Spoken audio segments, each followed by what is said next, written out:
Odia health tips रे आपणଙ୍କୁ स्वागत। आज मु आपणଙ୍କୁ गजामुग खाइबार उपकारिता विषय रे बतेइबी। मुग विटामिन्स एवं मिनरल्स से परिपूर्ण होई थाए।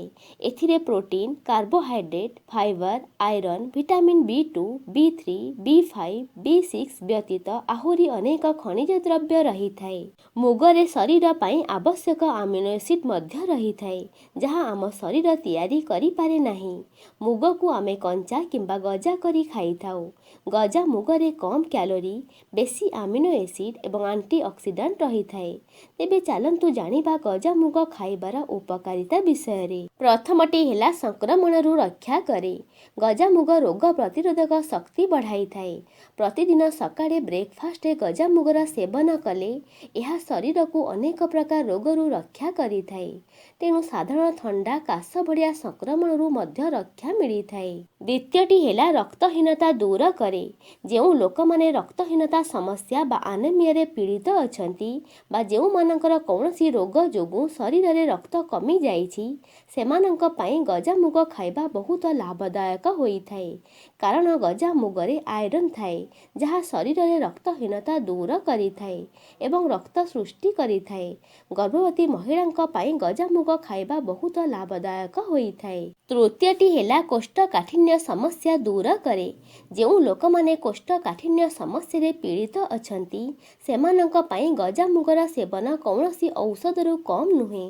कारण गजा मुगरे फाइबर परिमाण अधिक थाए, जहा पाचन क्रिया को ठीक करि थाए, जहा फल रे खाद्य भल से हजम होई थाए एवं कोष्ठकाठिन्य समस्या मध्य दूर होई थाए। एहा व्यतीत प्रतिदिन गजा मुगर सेवन कले गैस, एसिडिटी भड़िया समस्या रु मध्य मुक्ति मिली थाए एवं सकाळे पेट सफा हेबारे कौनसी असुविधा मध्य होई न थाए।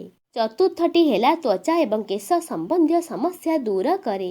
जदि आपणक अत्यधिक केश झड़ू थाए, तेबे प्रतिदिन सकाळे गोटी मुठा गजा मुगर सेवन कले केश झड़ीबा समस्या रु मुक्ति मिली थाए। एहा व्यतीत गजा मुगर सेवन द्वारा त्वचा रे वयस जनित झुरी पड़ी न थाए। त्वचा चिक्कण एवं सतेज रही थाए। गजा मुगरे थिबा आंटी एजिंग गुण जोगु अधिक बयस हेले मध्य फेस उज्ज्वलता बजाय रखिबारे सहाय्य करि थाए। पंचमटी हेला मोटापण दूर करे। गजा मुग खाइले शरीरर ओजन नियंत्रण रे रही थाए। कारण एथिरे कम कैलोरी थाए। एथिरे थिबा फाइबर जोगु पेट पूरी गला भड़ी लागि थाए। तेणु आपण अत्यधिक खाद्य खाइबारु वंचित होई थांती, जहा मोटापण रक्षा करे। षष्ठटी हेला अस्थि को मजबूत करे। गजा मुगरे विटामिन के थाए, जहा अस्थिर सांद्रता बढ़ाइबारे सहाय्य करि थाए। एहा सहित अस्थि रोग यथा ऑस्टियोपोरोसिस रु मध्य रक्षा करि थाए। प्रतिदिन गोटे कप गजा मुग खाइले आम शरीर पई आवश्यक हेउथिबा विटामिन के परिमाणर 28% एथिरु मिली जाई थाए। सप्तमटी हेला हृदघातरु रक्षा करे। गजा मुग खाइले एथिरे थिबा पोषक तत्व शरीररु खराब कोलेस्ट्रॉल को ह्रास करि देई थाए। फଳରେ रक्त नड़ी रे खराब कोलेस्ट्रॉल जमा होई न थाए। तेणु हृदघात भली रोगरु रक्षा मिली थाए। यह व्यतीत उच्च रक्तचाप समस्या रु मध्य मुक्ति मिली थाए। अष्टमटी हेला शरीररु विषाक्त पदार्थ को बाहर करे। गजा मुगरे विटामिन सी थाए।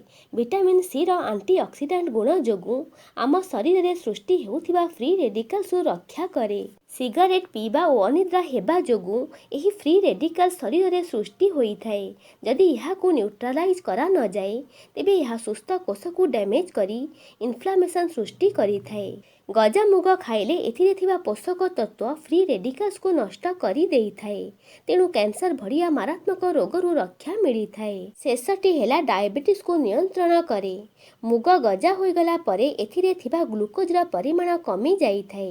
गजा मुगर लो ग्लाइसेमिक इंडेक्स गुण जोगु यह रक्त रे ग्लूकोज रा परिमाण को नियंत्रण करी थाए। एहा थिला गजा मुग खाइबार उपकारिता। एही भिडियोटी केमिति लागिला मते कमेंट करी जणाइबे। भिडियोटी पसंद आसिले एहाकु लाइक करंतु, आपणक सांगमानक सहित शेयर करंतु। एमिति हेल्थ रिलेटेड भिडियो देखिबा पई मो चैनल को सब्सक्राइब करंतु। धन्यवाद।